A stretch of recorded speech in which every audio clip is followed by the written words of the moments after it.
Army chief ने सरमायाकारों का एतमाद और मफादात के तहफ़्फ़ुज़ के लिए मजबूत सिक्योरिटी फ्रेमवर्क यकीनी बनाने का ऐलान कर दिया।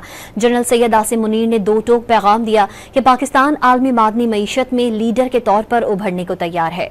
पाक फौज के सरबराह ने पाकिस्तान मिनरल इन्वेस्टमेंट फोरम से खिताब में जोर दिया कि सरमायाकारी के मौक़े तलाश करें और वसाइल की वसी सलाहियत की तरक्की में शिराकत दारी करें। बावर कराया कि पाकिस्तान का मकसद मादनी शोबे के लिए अफरादी क़ुव्वत, महारत और इंसानी वसाइल पैदा करना भी है। इक़्तिसादी सलामती कौमी सलामती के एक अहम जुज़ के तौर पर भी उभरी है।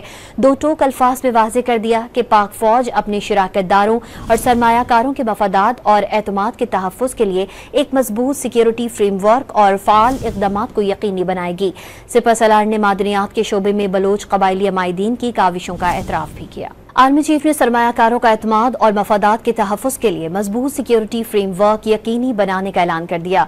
जनरल सैयद आसिम मुनीर ने दो टोक पैगाम दिया कि पाकिस्तान आलमी मादनी मईशत में लीडर के तौर पर उभरने को तैयार है। पाक फौज के सरबराह ने पाकिस्तान मिनरल इन्वेस्टमेंट फोरम से खिताब में जोर दिया कि सरमायाकारी के मौक़े तलाश करें और वसाइल की वसी सलाहियत की तरक्की में शिराकत दारी करें।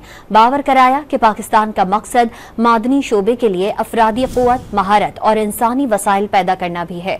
इक़्तिसादी सलामती कौमी सलामती के एक अहम जुज़ के तौर पर भी उभरी है। दो टोक अल्फाज में वाज़ेह कर दिया कि पाक फौज अपने शिराकतदारों और सरमायाकारों के मफादात और एतमाद के तहफ़्फ़ुज़ के लिए एक मजबूत सिक्योरिटी फ्रेमवर्क और फ़ाल इक़दामात को यकीनी बनाएगी। सिपह सलार ने मादनियात के शोबे में बलोच कबायली अमायदीन की काविशों का एतराफ़ भी किया।